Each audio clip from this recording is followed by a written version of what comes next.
Hello everyone, एडुबोल्ट के platform में आप सबको स्वागत है। और आज मैं हूँ एडुकेटर शरण्या। आज की जो करंट अफेयर्स की टॉपिक है ये यूरोपियन स्पेस एजेंसी की एक सैटेलाइट के ऊपर है जो फॉरेस्ट को मॉनिटर करने वाला है। एंड ये कैसे करेगा, किस तरीके से करेगा, अपकमिंग जो बायोमास मिशन है वो क्या है, इसके बारे में आज डिटेल्स में बात करेंगे। तो एडुबोल्ट एक ऐसा प्लेटफॉर्म है जहाँ पे आप 1-to-1 मेंटरशिप को अवेल कर सकते हैं। यहाँ पे मैं Saranya environment, internal security, agriculture, science and technology and मेरा जो ऑप्शनल था जूलॉजी, इसके ऊपर मेंटरशिप प्रोवाइड करती हूँ। 5 to 6 PM ऑल डे मैं अवेलेबल रहती हूँ। आप कोई भी टाइम पे ज्वाइन कर सकते हैं। तो सेशन बुक करने के लिए सबसे पहले आपको साइन अप करना है अपना मेल आईडी को यूज़ करके। एडुबोल्ट की वेबसाइट पे आपको साइन अप करना है। देन आपको फाइंड मेंटर सेक्शन पे जाना है एंड आप मेरे नाम शरण्या चूज़ कर सकते हैं। देन आपको एक बुकिंग टाइम सिलेक्ट करना होगा जो आप अपने टाइम के हिसाब से या फिर मेरे टाइम के हिसाब से भी कर सकते हैं। देन आपको सेशन ज्वाइन करना है। आपके पास लिंक और बाकी डिटेल्स सब आ जाएगा। ओके, तो next coming to the topic, news क्या है कि यूरोपियन स्पेस एजेंसी की एक न्यू मिशन है दैट विल मैप वर्ल्ड के जितने भी फॉरेस्ट है उसके बायोमास को वो मैप करेगा। एंड नाम क्या है उसका, बायोमास मिशन। तो इसका काम क्या है कि वर्ल्ड में जितने भी फॉरेस्ट है उसके टोटल बायोमास को ये काउंट करने वाला है। कौन से एजेंसी का है, यूरोपियन स्पेस एजेंसी का नहीं है। यूरोपियन स्पेस एजेंसी का है, नासा या फिर इसरो का नहीं है। आपको यहाँ से क्वेश्चन आ सकते हैं कि कौन से एजेंसी का है। इंफॉर्मेशन क्या देगा ये, the state of planets forest, forest की कंडीशन क्या है एंड कैसे वो चेंज कर रहा है, ये इंफॉर्मेशन हमें मिलेगा।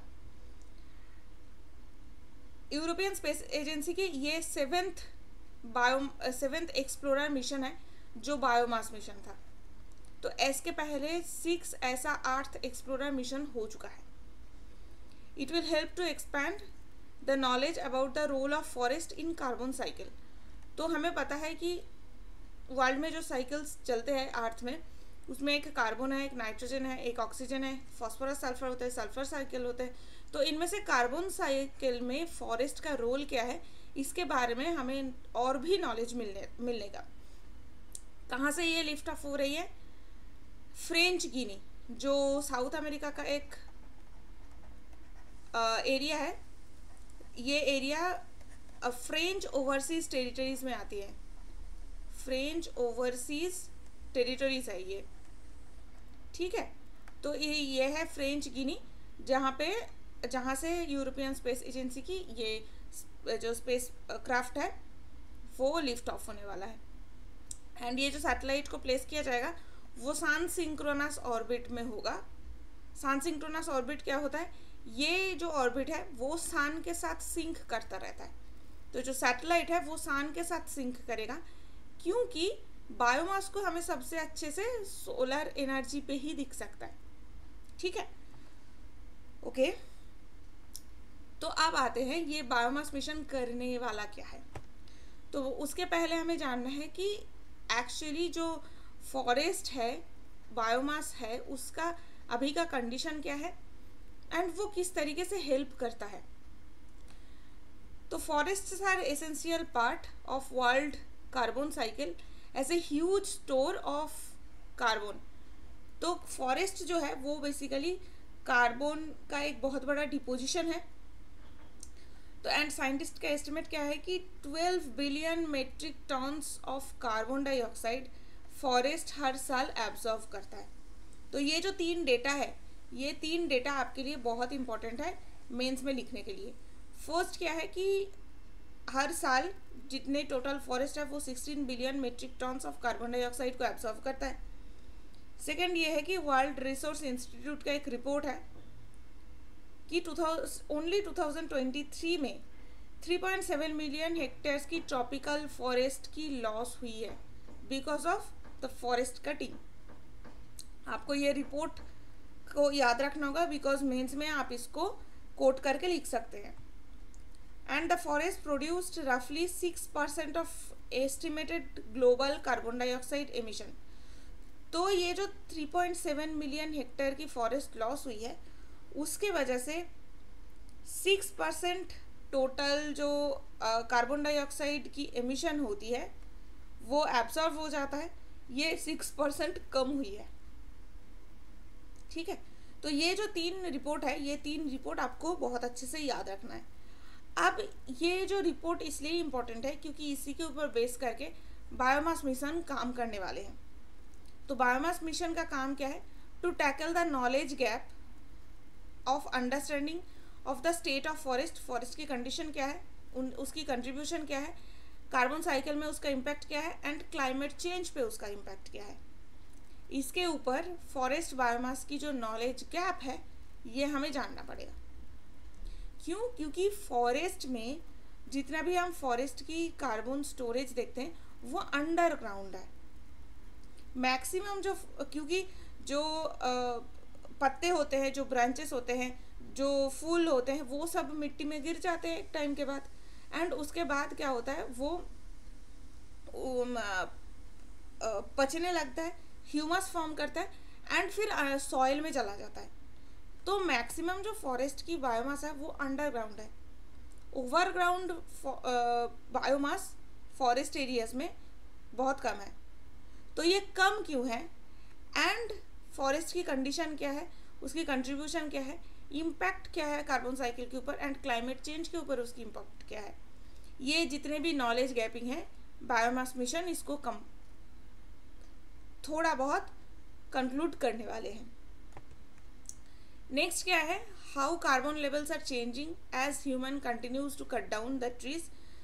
तो कार्बन की लेवल कैसे चेंज हो रहा है, CO2 की एमिशन, कार्बन डाइऑक्साइड की एमिशन एटमॉस्फेयर में कैसे बढ़ रहा है एंड कितने लेवल पे ये चेंजेस हो रहा है, ये भी जानना है। ओके, नेक्स्ट क्या है कि फॉरेस्ट के हेल्थ कैसा है, क्वालिटी कैसा है, ज़्यादा फॉरेस्ट ग्रासलैंड है या फिर डेंस फॉरेस्ट है, या फिर ऊपर से डेंस लगता है बिकॉज ऑफ कैनोपी बट अंदर से खाली है। तो ये जो फॉरेस्ट की हेल्थ है, या फिर ड्रॉट की वजह से, फ्लड की वजह से फॉरेस्ट पे क्या इम्पैक्ट है, फॉरेस्ट फायर के ऊपर, फॉरेस्ट फायर की वजह से फॉरेस्ट के ऊपर क्या इम्पैक्ट हो रहा है, जैसे अभी रिसेंटली लॉस एंजलिस फायर के बारे में सबको पता है। तो फॉरेस्ट हेल्थ के बारे में जानना, उसकी क्वालिटी के बारे में जानना, वेजिटेशन की डाइवर्सिटी क्या है एंड कार्बन स्टोरेज की अमाउंट क्या है, फाइनल है कार्बन स्टोरेज की अमाउंट क्या है, ये हर चीज़ बायोमास मिशन पे हम जानने वाले हैं। इसके अलावा और एक काम है, आइस शीट की मूवमेंट अंटार्कटिका में एब्जॉर्व करने वाले हैं बायोमास मिशन। हमें पता है कि क्लाइमेट चेंज की वजह से कंटिन्यूसली आइस शीट की मेल्टिंग हो रही है। जो लार्ज आइस शीट्स था जैसे अंटार्कटिका में प्रेजेंट है, उसकी मूवमेंट हो रही है एंड उस मूवमेंट को ऑब्जर्व करना, डिजिटल मॉडल बनाना टेरेन्स का, जो डेंस वेजिटेशन से कवर्ड है उसका डिजिटल मॉडल बनाना, ये सब भी बायोमास मिशन का काम है। तो 4 कौन सी काम था ये हमें पता चल गया है। So this is the satellite जो हम ऐसे देखने वाला है, और ये ऊपर से हर एक एरियाज़ के, हर एक टेरेन्स के ऊपर जाके काम करने वाले हैं। अब कैसे काम करेगा ये भी हम जानेंगे। तो ये जो मिशन है ये बेसिकली एक सिंथेटिक एपर्चर रडार को यूज़ करने वाले हैं जो long wave P frequency range पे काम करेगा। और ये जो long wave P frequency range है ये वर्ल्ड की फर्स्ट ऐसा सैटेलाइट है जो P बैंड सार पे काम करता है। इसके पहले जो था वो बेसिकली शॉर्ट वेव हुआ करता था। इसके पहले जितने भी सैटेलाइट था वो शॉर्ट वेव पे काम करता था, अब ये लॉन्ग वेव पे काम करने वाला है। तो ये जो P बैंड है ये एक्चुअली एबल होगा क्या क्या काम के लिए, कि फॉरेस्ट की जो कैनोपीज़ है उसको वो उसके अंदर से वो अंदर देखने वाले हैं। फॉरेस्ट की अगर ये कैनोपीज़ है तो इसको चीर के अंदर की सिचुएशन को देखने वाले हैं। जैसे कार्बन कितना स्टोर है फॉरेस्ट फ्लोर में, तो कहाँ कहाँ पे स्टोर है, फॉरेस्ट फ्लोर में कितना स्टोर है, फॉरेस्ट के कैनोपी में कितना स्टोर है, फॉरेस्ट के ब्रांच पे कितना स्टोर है, ये सारे चीज़ देखने वाले हैं। एंड चेंज टाइम के ऊपर रियल टाइम कितना चेंज हो रहा है ये भी देखने वाले हैं। तो बेसिकली ये ऊपर से कैनोपी को तो चेक करेगा ही, उसके बाद कैनोपी को चीर के फॉरेस्ट के फ्लोर में, फॉरेस्ट के जो ब्रांचेस है, ट्रीज है, उसमें कितना बायोमास है और वो किस तरीके से चेंज हो रहा है, ये हर चीज़ चेक करने वाले हैं। ओके, सो अब आते हैं अर्थ एक्सप्लोरर प्रोग्राम के बारे में। तो अर्थ एक्सप्लोरर प्रोग्राम बेसिकली क्या है, ये हमें पता है कि यूरोपियन स्पेस एजेंसी की एक प्रोग्राम है और ये काम क्या करने वाले हैं, अर्थ के इंटीरियर के ऊपर क्रायोस्फीयर, मतलब जो फ्रोजन पार्ट है जैसे आइसबर्ग, आर्टिक, अंटार्कटिका एंड जिसे थर्ड पोल कहा जाता है, Pamir knot, Himalayan region, Andes mountain, तो जितने भी बड़े बड़े माउंटेन रेंज है जिसके ऊपर बर्फ़ जमा हुआ है उसे क्रायोस्फीयर कहते हैं। तो ये क्रायोस्फीयर के कंडीशन, हाइड्रोस्फीयर, पानी वाले जितने भी एरियाज है उसमें रिवर्स आते हैं, लेक्स आते हैं, सी, ओशन है, एंड जो अंडरग्राउंड वाटर है वो सब आते हैं। तो हाइड्रोस्फीयर, एटमॉस्फेयर, एयर का पार्ट एंड आयोनोस्फीयर, ये सब को चेक करने वाले, एंड साथ साथ में लैंड मास को भी ये चेक करने वाले हैं और इसके ऊपर एसेंशियल इंफॉर्मेशन देने वाले हैं। आयोनोस्फीयर क्या होता है, all charged particle in the atmosphere, जिस एरिया पे रहता है, जो मैक्सिमम जिस एरिया पे रहता है, that is called ionosphere. Okay, तो अर्थ के इंटीरियर हो गया, फ्रोजन पार्ट क्रायोस्फीयर, वाटर वाले पार्ट हाइड्रोस्फीयर, एयर वाले पार्ट एटमॉस्फेयर, एंड एयर में स्पेसिफिकली जहाँ पे आयंस रहते हैं तो आयोनोस्फीयर, एंड लैंड सरफेस। तो अर्थ के चारों तरफ आसपास जो भी चीज़ें हैं ये सब अर्थ एक्सप्लोरर प्रोग्राम में आता है। तो जो फर्स्ट एयरक्राफ्ट है ये क्या था, the gravity field and steady state ocean circulation explorer mission. ये फर्स्ट जो स्पेसक्राफ्ट था, फर्स्ट जो मिशन था वो आपको याद रखना है, the gravity field and steady state ocean circulation explorer mission, Gauss mission.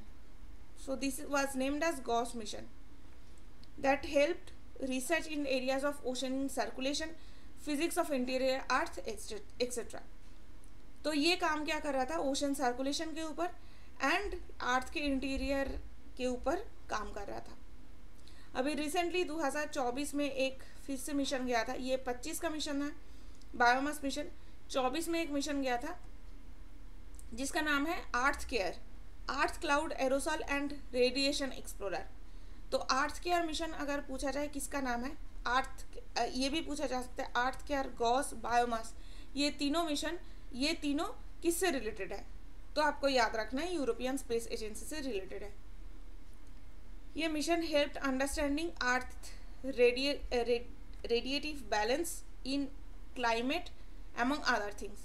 तो रेडिएटिव बैलेंस, अर्थ की जो हीट बैलेंस है, अर्थ कैसे हीट को बैलेंस कर रहा है, कैसे करता है, किस किस कंडीशन पे ये करता है, कौन कौन से फैक्टर होता है, शॉर्ट वेव क्या होती है, लॉन्ग वेव क्या होती है, अर्थ के हीट के बैलेंस के लिए टेम्परेचर इन्वर्शन का क्या रोल है, लैंड का क्या रोल है, लैंड मास का क्या रोल है, ओशन का क्या रोल है। तो ये रेडिएटिव बैलेंस एंड साथ साथ में क्लाइमेट में ये क्या चेंजेस हो रहा है, तो ये सब कौन देख रहा था, earth cloud aerosol and radiation explorer, earth care. ठीक है, तो ये आपको कुछ कुछ चीज़ें याद रखना है जो बहुत सारे एग्जाम्स के लिए, नॉट ओनली यूपीएससी, बहुत इंपॉर्टेंट है। So that's it for the day. आपके लिए एक सरप्राइज़ है, अगर आपको इसी तरीके से सेशन और भी क्लासेस ज्वाइन करना है, अगर आपको डिटेल्स में मेरे से पढ़ना है तो आप एडुबोल्ट में सेशन ज्वाइन कर सकते हैं। एडुबोल्ट ऐप से, जो Google play store and Apple store ये दोनों में ही प्रेजेंट है, आप डाउनलोड कर सकते हैं। साथ साथ में वर्ल्ड जियोग्राफी की मैपिंग सीरीज़ अभी चल रही है, इसको आप ज़रूर जाके देखें, जो आपके लेक्स के लिए, वाटर बॉडीज़ जो है, माउंटेन्स जो है, प्लेट्यूज़ है, पूरे वर्ल्ड में कहाँ कहाँ प्रेजेंट है, क्या कौन कौन सा नाम है, कौन से एरिया में प्रेजेंट है, ये यूपीएससी प्रीलिम्स के लिए बहुत इंपॉर्टेंट होता है, इसको आप ज़रूर जाके देखें। So that's it. अगर आपको हमारे साथ कंटिन्यू प्रिपरेशन करना है तो आप एडुबोल्ट के टेलीग्राम चैनल को ज़रूर ज्वाइन कीजिए। इसके अलावा प्रिपरेशन एट ईज़ मेरी खुद की चैनल है, इसमें आप यूपीएससी के साथ साथ जो 1 डे एग्ज़ाम्स होते हैं जैसे एसएससी, बैंकिंग, ये सारे एग्ज़ाम्स में भी मैं हेल्प करती रहती हूँ, तो इसको भी आप ज़रूर चेक कीजिए। And good luck.